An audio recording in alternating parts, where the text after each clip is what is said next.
Me hice chileno muy rápidamente. Así, en una frase, resume su relación con Chile nuestro invitado de hoy. Es José Josiasson, quien, nacido en Polonia en 1931 y tras vivir su infancia y parte de su adolescencia en Italia, llegó a los 16 años a Chile en 1948 y desde entonces se transformó en un protagonista de la historia del jazz en nuestro país.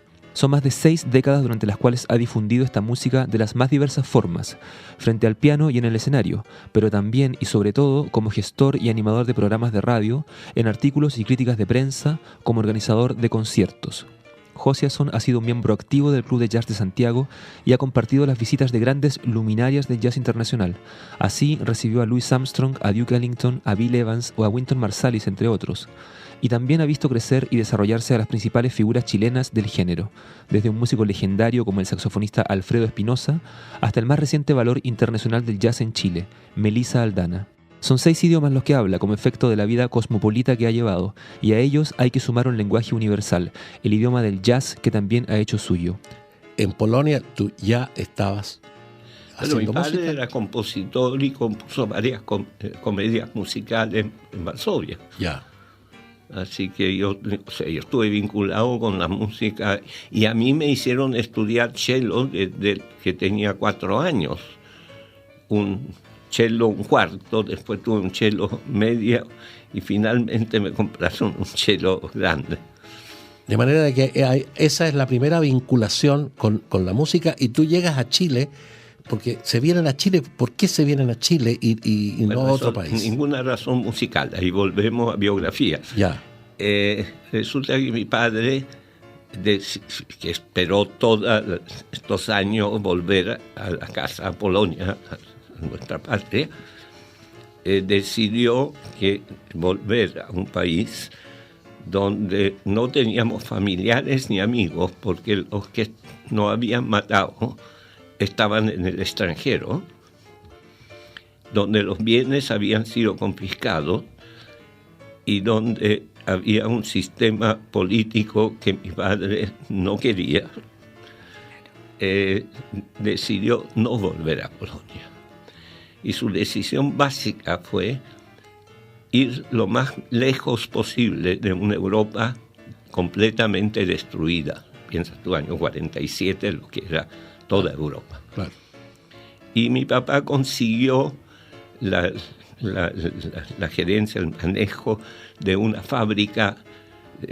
Mi familia tenía una fábrica de cosméticos en Polonia y representaba varias cosas francesas, marcas que se embotellaban y se hacían, y que era Chanel, Bourjois, etc. Y la firma Chanel Bourjois tenía una fábrica en Valparaíso, donde el gerente parece que había hecho cosas impropias o algo, y le propusieron a mi padre que se hiciera cargo él y su hermano, el que estaba con sus pantalones blancos y shorts en la costa sur, llegaran, que a esa altura estaba en Cuba, se vinieran a Valparaíso. Y así llegamos a Valparaíso. Y ese encuentro con Valparaíso, tú mencionaste la escuela italiana de Valparaíso. Bueno, yo venía de un liceo italiano y obviamente llegando a Valparaíso me pusieron a la escuela italiana, que era lo lógico. Yo castellano tomé una clase en las escuelas Berlitz, me acuerdo que era, en Bolonia antes del embarque. ¿Y la música?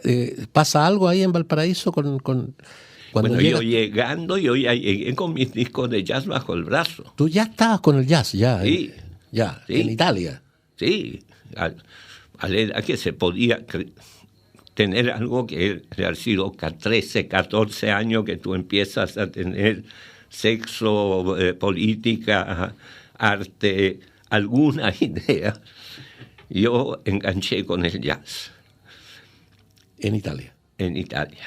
Y en Valparaíso. Llegué con mis discos bajo el brazo y fui a Radio Recreo. Me pusieron un programa que se llamaba Conozca el Jazz, que hice auspiciado por Bourjois. Cómodo, eso me parece cómodo, claro. Pero de todas maneras, lógico, pero no podía ser más. ¿Qué edad tenías tú en ese tiempo? 16. 16 años. Bueno, 16 cuando llegué, creo que yo cumplo en julio. Así que a los 17 años, con chaqueta del colegio. La escuela italiana. La chaqueta azul de la escuela italiana. Iba a la Radio Recreo con el álbum bajo el brazo. ¿Y qué discos eran?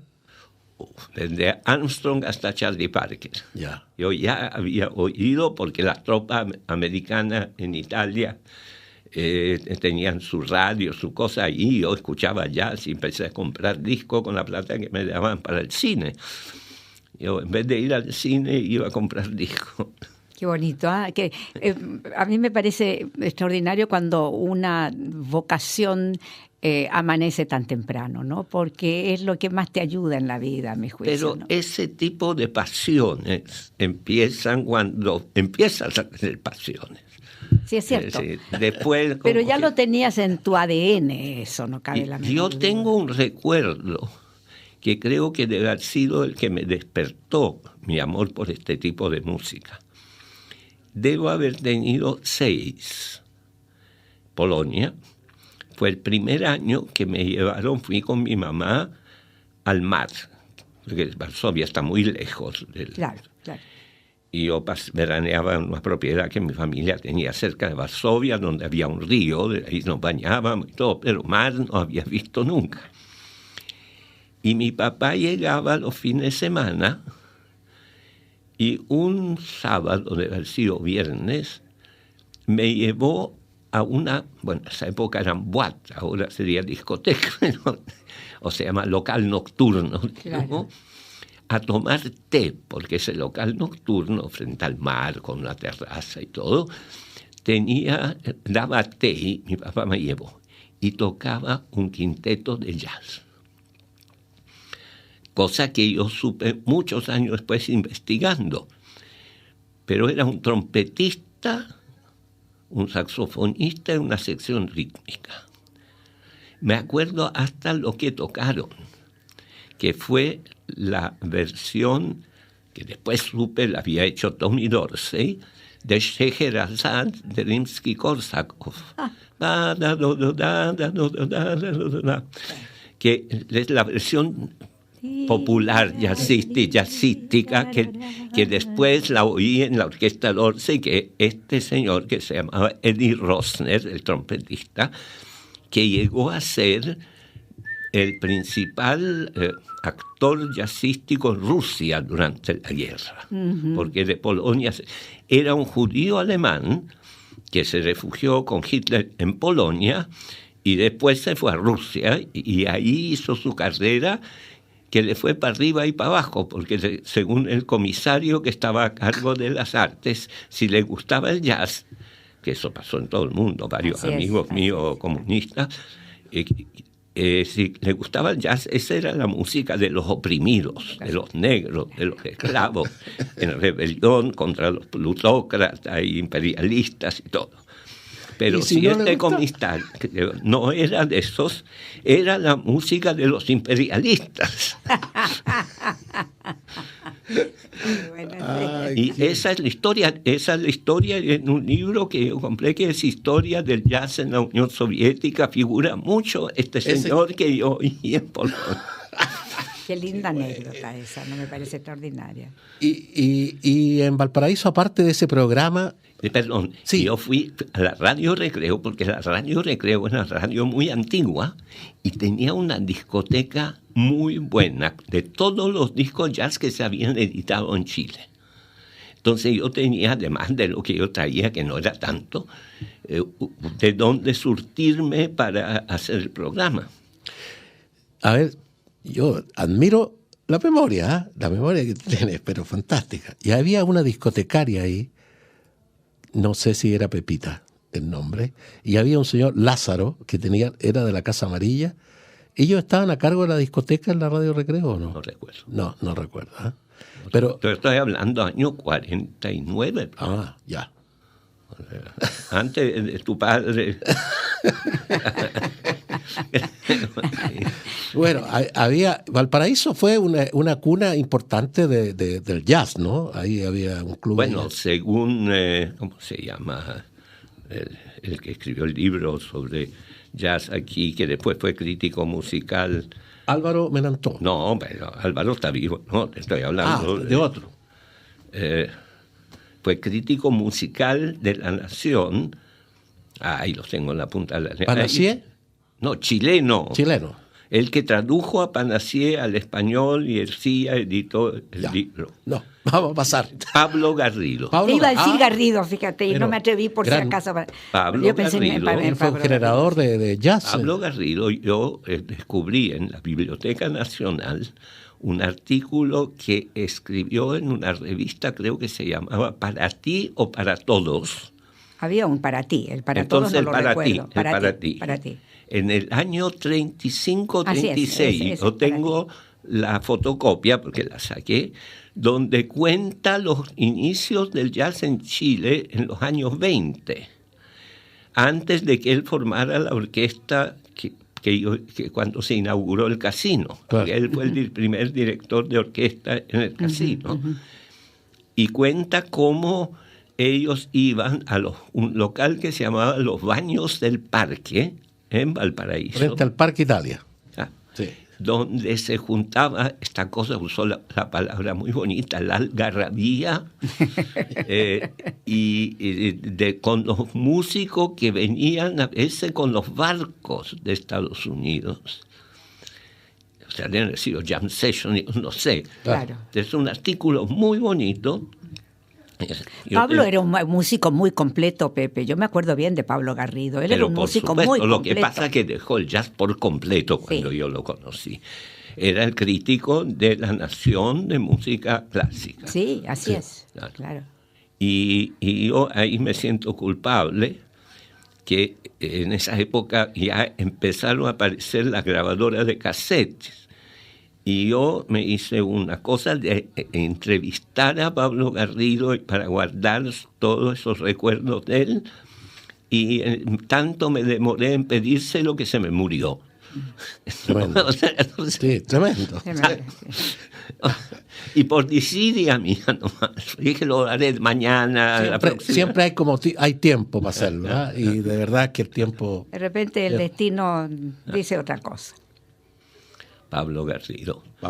Ahí está el origen del jazz en Chile, o sea, el único documento real de alguien que estuvo involucrado en eso. Claro. Él y su hermano, tenía un hermano que era orquestador también. Bueno, vamos a poner un poco de música para esta conversación. No solo hablaremos de música, habrá que escuchar música. Y aquí está un tema de los Mapocho Stompers. El grupo que yo formé en el club, sí. ¿Cómo nace eso? Se grabó además en la radio cooperativa. Así es. ¿Cómo fue esa en el centro, en la calle Bandera. La calle Bandera, sí. Piso 8. Sí, claro. ¿Y cómo lograron hacer eso? Porque en esa época nadie tenía grabadora. Entonces, no sé cómo se consiguió que grabaran ese asunto. Terminé de bachillerato en Valparaíso y vine a la arquitectura en Santiago. Ya. Y te quedaste ya tenía, y nunca más volví. Mi mamá está sepultada en Santa Inés, en Viña. O sea, volvía primero todos los fines de semana, después fin de semana por mes, después una vez al mes.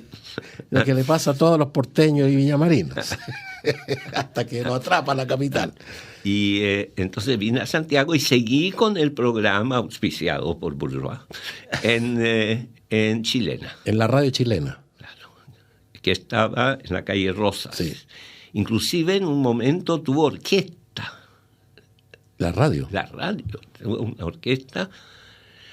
Era una radio, sí, muy bien. Eso fue antes que fuera la radio chilena estaba en Huérfano, esquina Morandé, en el edificio de la Grace, porque pertenecía al grupo Grace, americano. Claro. Eso fue después que la compró no sé quién, no era todavía la Soy Pau, Soy Pau. Y se fue a Rosas. Pero yo seguí desde la radio chilena Grace, porque allí sí que había una discoteca importada de jazz importantísima. Ya. habían traído de Estados Unidos los Commodore, los Blue Note, todas esas cosas estaban ahí. Eso de una época increíble, porque hoy día, hay que decirlo con sinceridad, pocas radios tienen una discoteca de jazz que... Es que hoy día muy poca gente tiene discoteca de jazz. Tú te vas a internet y lo tienes ahí. Claro. Es como antes tenías que tener una enciclopedia británica y ahora ¿para qué? Claro. Perdón, yo quiero volver a una cosa, discúlpame, el lamento del directorio, me quedé metida con el título ese. Es muy fácil. ¿No es cierto? Porque sí, es raro. es divertido, pero sí. Lament, hay muchas piezas americanas de jazz que incluyen la palabra lament, que es un poco como blues, Como ¿no es blues, cierto? claro. Una queja. Claro, bueno, un sí. lamento, está bien. Claro. Sí. Y entonces me pareció como era jazz inspirado en la música Nueva Orleans, el que hacíamos con este grupo. La palabra lament le venía muy bien.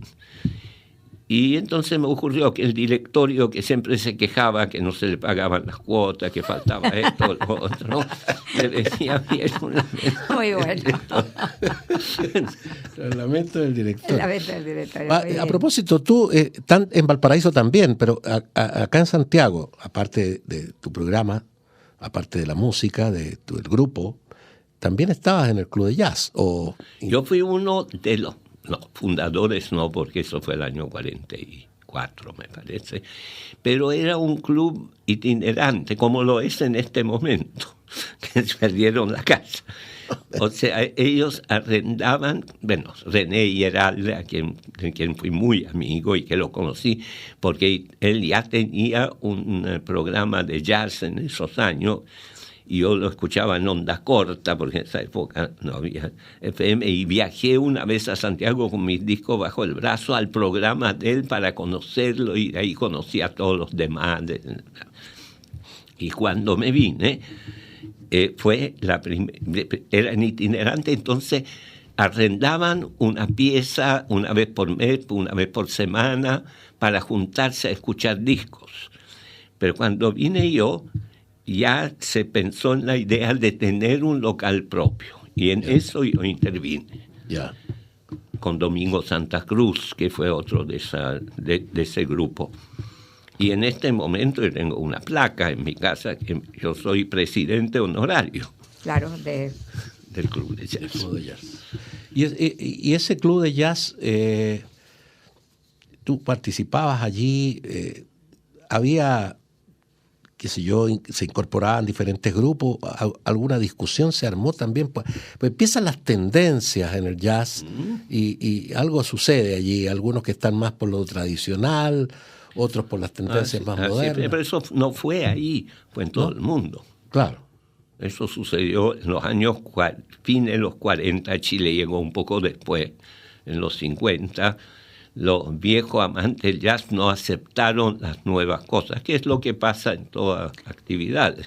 En esa tendencia, si tú estabas, tú mencionaste a Domingo Santa Cruz, Domingo era muy tradicional, ¿no?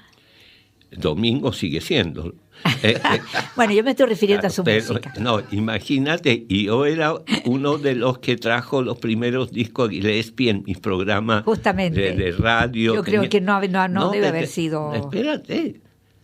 Domingo y yo, ambos solteros, compartíamos departamento. Ah, mira tú.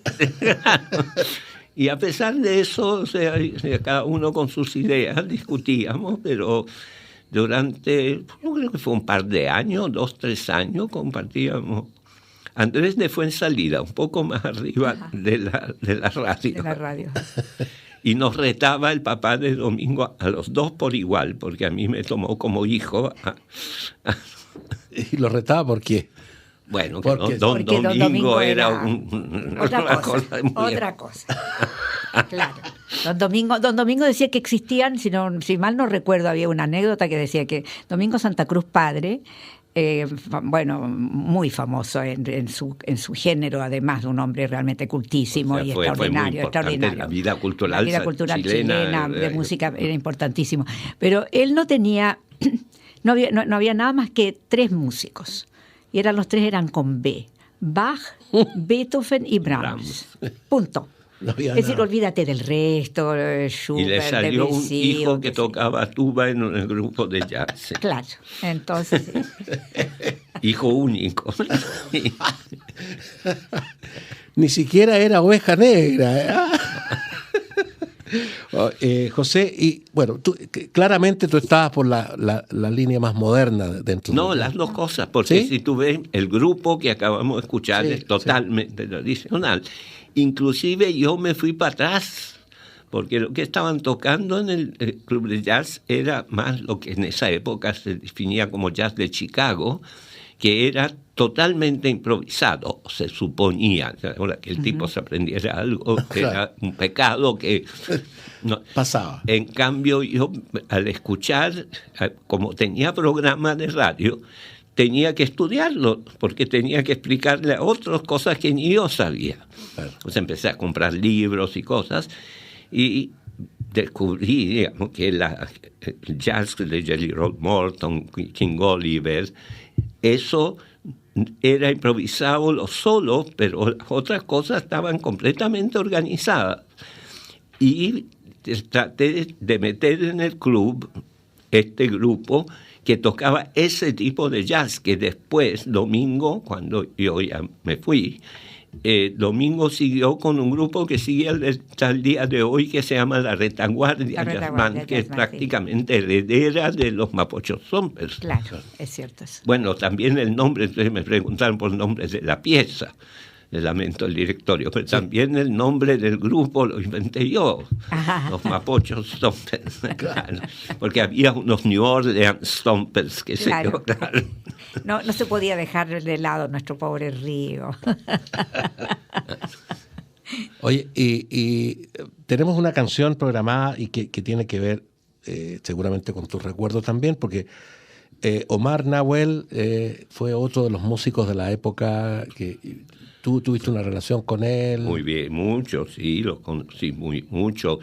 Y él primero funcionaba en el club y después puso un local propio, él y su mujer arrendaron, En Agustina, creo. En Agustina, llegando al cerro. Sí, claro. Llegando al cerro. Y ahí después eso se desarrolló, había un restaurante abajo, sí. El club en el segundo, y en el tercero hasta hubo una boutique donde la mujer de Omar, la Pelusa González, se asoció con mi mujer, que yo a esa altura ya estaba casado, y ellas tenían la boutique juntas. Yeah. Así que tuve una... En realidad, la relación con Nahuel era tan cercana o tan lejana conmigo como con todos los demás músicos de jazz que hubo en Chile. Digamos, yo tuve relación con todos ellos, hasta la Melissa Aldana, que ustedes oí que la estaban mencionando. Hablar con aquellos que venían de afuera, todo siempre dentro del mundo del jazz, por supuesto. Por ejemplo, aquí me suena un nombre a mí, Bud Freeman. Y eso me parece interesante, porque Bud Freeman para el montón de la gente es menos conocido que otros, porque también estuviste con Louis Armstrong y, en fin, toda la gente que venía de esa calidad y de ese nombre eran... Pero Bud Freeman era un poco menos conocido, ¿no es cierto? En Chile sí, pero claro. Es uno de los por cierto. músicos importantes en la historia del jazz. Apareció en Viña. Inclusive creo que fue Giovanni o alguien, porque Giovanni seguía en Viña, me dijo, mira, Bud Freeman está aquí. Yo dije, será otro Bud Freeman, no va a ser el Bud Freeman músico. Llegó así de repente, sin anuncio previo. No lo creí. Y para Santo Tomás me fui, tomé el tren en esa época y llegué a Viña.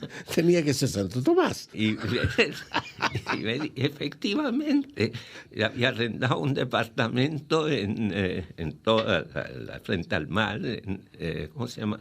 Donde se paseaba uno. La Avenida Perú. Avenida Perú. Un departamento en uno de esos edificios de 3 pisos, 4, que con su mujer. Y por supuesto yo me agarré de él y todo, y me enteré por él que él se había casado hacía poco con esta señora y esta señora era bastante acaudalada. Entonces él, que después yo conocí más y todo, que era un gran snob, decidió venir a Sudamérica, a Chile, comprar un fondo y ser un gentleman farmer. Qué bueno. Esa era su intención, y dejar esta cosa de la música. ¿Y logró ese propósito? No, pues, no pudo aguantarse sin tocarlo. Claro. Al poco tiempo aparecieron en Santiago y yo les organicé un grupo y se consiguió un contrato con el Hotel Carrera. Y estuvo meses tocando en el Hotel Carrera, en la boate del Hotel Carrera, con Giovanni Justrera, Ravelo en bajo, Lucho Córdoba en batería y Blanchetto en guitarra. Nunca se grabó. No, qué pena, esa qué cosa más La terrible. actuación de Freeman en Chile, cero. Inclusive en el teatro Bim Bam Boom, el ópera. El ópera, tocaron ahí alguna vez. Es que no había grabado. Hoy día tú grabas con eso que tiene ella en la mano. Claro. Grabas con un celular, puedes grabar. Claro. Que en esa época había que tener una cosa un tremendo de profesional, micrófonos, qué sé yo. Claro, y había otro concepto con respecto a qué es lo que valía la pena para la posteridad, por así decirlo, ¿no es cierto? Yo lo otro tuve concepto. muy consciente, pero no tenía los medios. No, claro. Sí. No, yo lo tuve claro y seguramente había otros, pero no tenía, como que fuimos a grabar a una radio, que era la única posibilidad. Claro. Y Louis Armstrong, que estuvo 2 veces en Chile, ¿no? Sí, ¿Cómo fue ese? Yo solo lo conocí la primera, que estaba fuera de Santiago cuando vino la segunda vez por trabajo. Sí, yo fui el maestro de ceremonia que lo presentó en el Teatro Astor.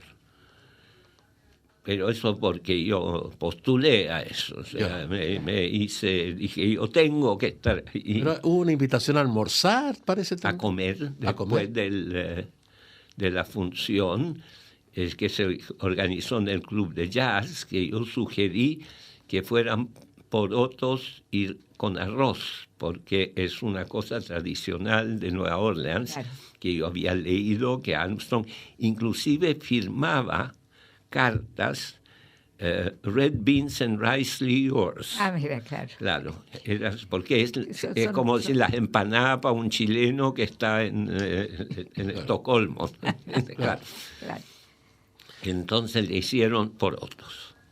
Bueno, yo sin querer me llegó un correo de un amigo que vive en México que le habían asegurado, y otro amigo acá se contactó contigo para preguntar, y la respuesta me llegó, si acaso Louis Armstrong había grabado alguna vez Yo vendo unos ojos negros. Alguien le había asegurado a un amigo mío que se había hecho esa grabación. Y recuerdo que llegó esa respuesta por interpósitas personas tuyas diciendo que tú no conocías de esa grabación. Yo diría que el hecho que yo no la conozca no quiere decir que no se haya hecho. Pero en el caso de Armstrong, yo diría un 99% que no la hubo. No la hubo. O por lo menos no fue editada. O sea, que alguien la haya grabado en su casa y la tenga guardada, eso obviamente es como tú puedes... O tal vez él a lo mejor hizo una de esas improvisaciones con esa cosa, y hizo Sí, pero el hecho es que en su discografía no existe. Claro. Una discografía que incluye 1.000, 2.000 cosas que ha grabado a lo largo de su vida. Eso no existe. Hay otras vinculaciones, Pepe, con Duke Ellington, con Elvin Jones, Bill Evans, Lionel Hampton. Sí. ¿Cómo se daba esa relación? Bueno, partamos de otra cosa. Yo, por suerte, mi trabajo remunerado, porque el del jazz... ¿no? Así al comienzo, sí, cuando era estudiante, esa cosa de bourgeois me servía. pero después realmente para vivir con mujeres e hijos del jazz no daba. Y yo tuve un trabajo, por suerte, que sí me dio para vivir y viajar.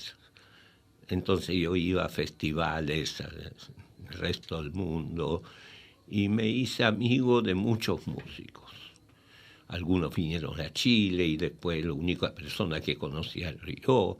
Yo escribí en el Downbeat, la revista de jazz, en otra revista europea, en fin, sí, así que empecé a tener contactos internacionales. Así que, y por ahí, pero eso de las entrevistas, ¿por qué estaba yo? Principalmente porque yo hablaba bien inglés. Entonces, siendo jazzista, hablando bien inglés, me usaban como intérprete para las conferencias de prensa. Claro. A mí casi me parece una injusticia porque lo has mencionado un par de veces aquí en el programa y está en los orígenes de tu presencia en Chile, a Giovanni Cultrera. Y lo hemos bueno, un poco somos olvidado. Amigos desde año 48. Estudiaron en la escuela italiana. Claro, y además yo lo llevé al jazz, porque Giovanni fue un niño prodigio en el piano, pero cuando llegó no conocía el jazz. Ya. Él tocaba canciones italianas, tocaba boleros, porque había estado, su padre era diplomático, había estado en Perú, en Bolivia, y a través mío conoció el jazz y se volvió loco con el jazz. Y entonces, además de ser compañero de colegio, no de curso, porque Giovanni estaba un curso más arriba que yo, porque él ya hablaba castellano. Y a mí me pusieron en quinto humanidades, que sería tercero medio, y él fue directamente a cuarto. Pero fuimos íntimos amigos.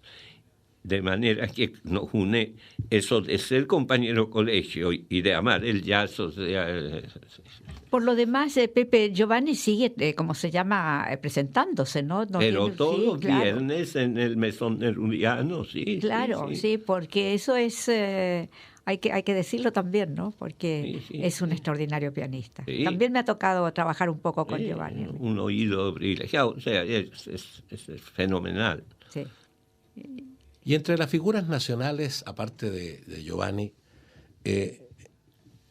entendemos que tú tienes una alta opinión de Alfredo, un saxofonista, Alfredo Espinosa. Así es. ¿Qué nos puedes decir de él?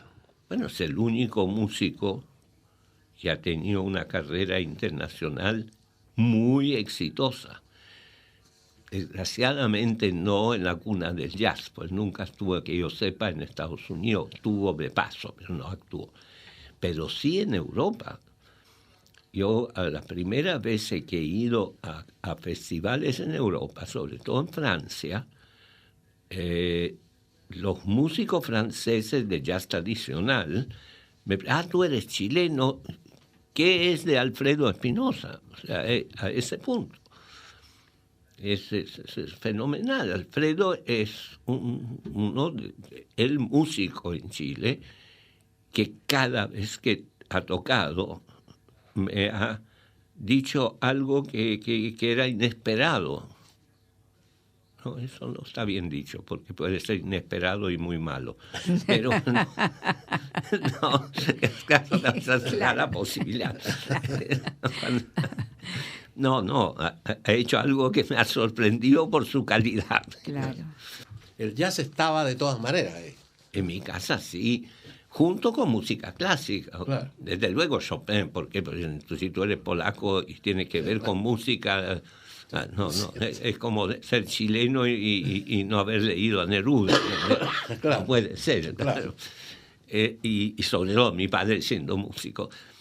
Pero mi padre era absolutamente fanático de Gershwin, y la Rhapsody in Blue de Gershwin era para él la obra cumbre contemporánea de él, era contemporánea. Creo que se estrenó en el 23, mi papá ya tenía 20 y tantos años, había estudios de música, entonces que parece que quedó impresionadísimo. Hablemos de eso. Bueno, el jazz en la casa del niño, José Josiasson, en Varsovia, ya estaba presente junto con la música clásica, con Chopin, por cierto. Claro. ¿Cómo era ese ambiente ahí en la casa de los discos? Había discos, y los discos eran muchos, Armstrong, Fats Waller, Ellington, eran nombres que yo de chico sabía que existían señores que tocaban y había discos. Ahora, ya no me acuerdo, imagínate, estamos hablando de antes de los 6 años, no recuerdos, no tengo de qué era. Sí me acuerdo, mi papá tocaba The Man I Love, las cosas de Gershwin en piano que le fascinaban, eso me acuerdo perfectamente.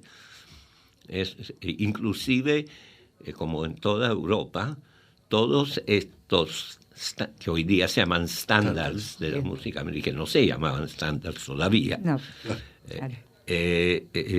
Tenían letras en los idiomas polaco. Habían versiones de intérpretes polacos. Polacos, ¿sí? Con letras en polaco. O sea, había poetas que habían... de Man I Love, me acuerdo, era Zawołaj mnie. De Man I Love, Zawołaj mnie. Te fijas, es justo... Claro, coincide. Coincide, pues, fueron los grandes poetas que se dedicaron a eso. Y eso mismo pasaba en Alemania, sí, en Italia. Así es, claro. Y supongo que en Francia, que es donde yo no he vivido. Así que eso era pan de todos los días en la casa. Entre discos y entre mi papá tocando piano. Ahora, mi papá no improvisaba. Mi papá ponía la partitura y tocaba. Y a veces las cosas jazzísticas, entre comillas, escribía variaciones sobre esa canción. Pero sus conocimientos musicales eran como los tuyos o era improvisación. Mi padre era recibido en composición en Leipzig. Perdón, claro. Sí. Me olvidé de ese detallito. Claro. Mi padre, y no sé cómo lo hizo, eso de tener esos dos, tenía título de Leipzig, uno de los mejores conservatorios del mundo, lo mandó su padre, y terminó Derecho en Polonia. No fue abogado porque no hizo la práctica, pero era licenciado en Derecho. Y a las 2 carreras, y ahí parece que murió mi abuelo y él se tuvo que hacer cargo de las empresas. De la empresa.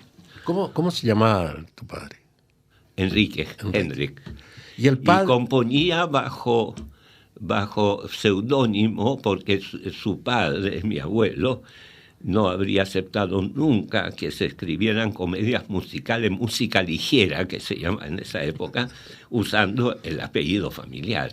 Entonces mi papá era Henri Osson. ¡Ay, qué simpático! Henri Osson. Sonaba regio por lo demás. Sí, muy bonito. Yo tengo todavía un par de esas cosas impresas de sus partituras de mi papá. ¡Qué bonito! Y el padre José Josiasson, con los hijos. ¿Tienes hijos? ¿Tocan música? ¿Cómo ha sido esa relación? Tengo 4. Una mujer, 3 hombres. En realidad yo los hice 3 veces nomás, pero salieron 4 porque 2 son mellizos.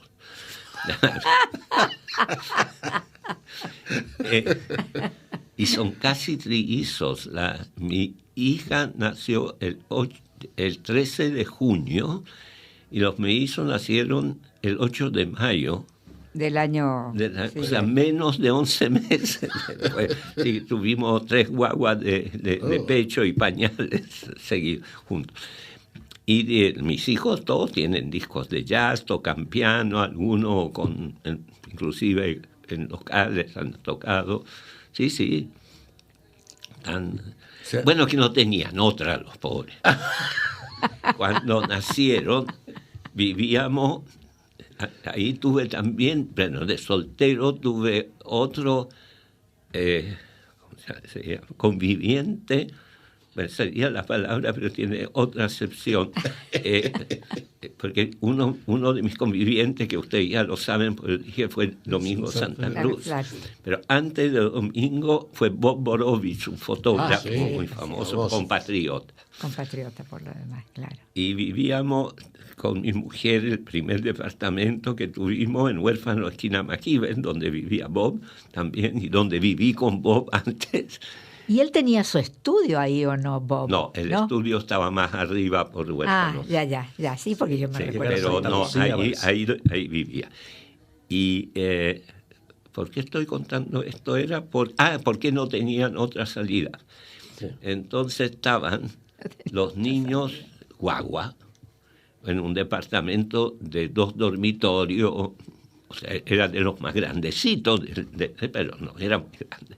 Y yo tenía unos parlantes de 1 metro y tanto de alto, ya estéreo, porque a mediados de los 50 apareció estéreo, o sea, 2 en el living comedor.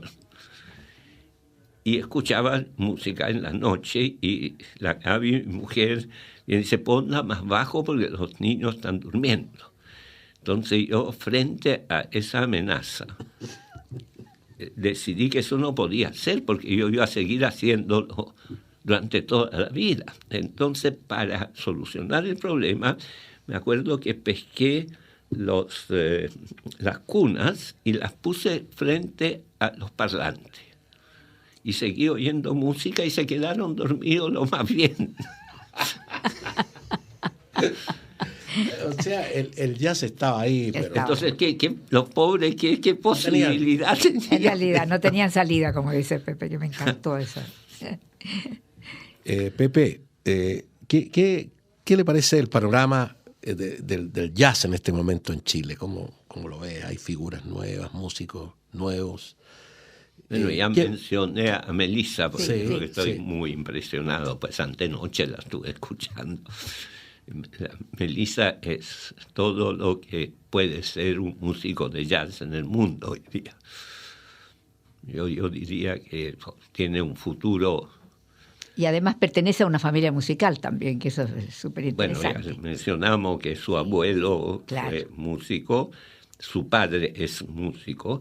Entre paréntesis, no sé si ustedes saben que Marcos Aldana, su padre, yo lo postulé a un concurso de la Fundación Thelonious Monk, que se hizo en el año 91 para los saxofonistas de todo el mundo.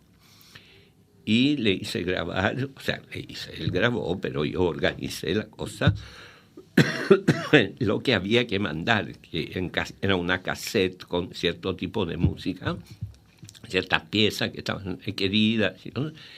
Y las mandé al concurso y quedó seleccionado como semifinalista en el mundo. Extraordinario. Eso es un mérito grande. Y invitado a la final. Y yo viajé con él, porque tenía que participar en eso, y fui a Washington y estuve en todas las cosas ahí. Bueno, desgraciadamente ese año ganó Joshua Redman, y si ustedes estuvieran metidos en el jazz actual, tendría muy claro por qué no ganó un chileno, o sea, frente a Joshua Redman. No hay y a nadie. los que saquearon el segundo premio, que Eric Alexander y otros. No, era imposible. Pero, o sea, el padre tiene un currículum de jazzista de ese nivel. Y Kiko también tocó en jam sessions. Sí, claro. Todo. No, yo estoy bastante callada de repente, a pesar que no me cuesta nada hablar.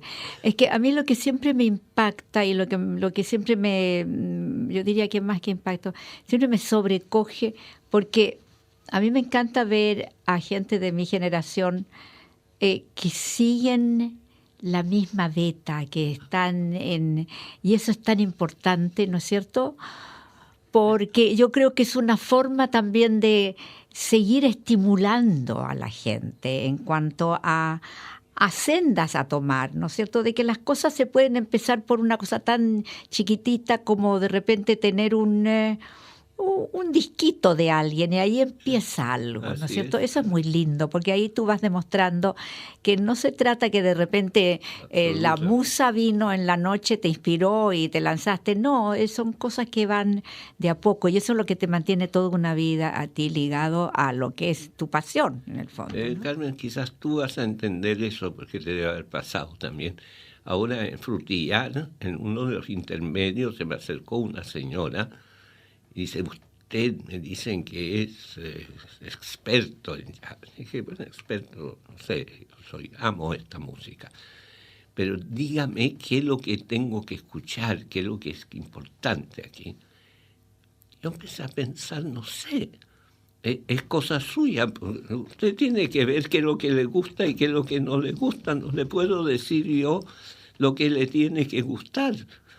No necesariamente lo que me gusta a mí le va a traer. Y ahí pensé y le dije, es la forma en que yo escucho. Yo cuando vi a Melissa era como si escuchara jazz por primera vez y disfrutara de escucharla. Obviamente que en qué consiste el saber en arte, en poder comparar. Es la única diferencia entre un lego y un especialista, conocedor, como quieras llamar. No hay otra. Y tampoco yo puedo traspasar todo lo que yo he oído a ti o a ti, sino que tienes que oírlo tú. Y no hay otra forma. Claro. Bueno, gracias, estimado y admirado José Josiasson, por aceptar esta invitación a este programa Acordes Mayores en Cooperativa y sobre todo por regalarnos la parte atractiva de tu vida, de tu pasión, que es la música. Gracias por estar con ustedes dos aquí fue estaba lo mismo que estuviéramos en la radio, en mi casa o en la de ustedes. Es un placer que ojalá podamos repetir. Sería lindo, porque en realidad siempre quedamos cortos, ¿te has dado cuenta? Sí. Porque siempre quedan muchas preguntas en el aire, pero no se puede.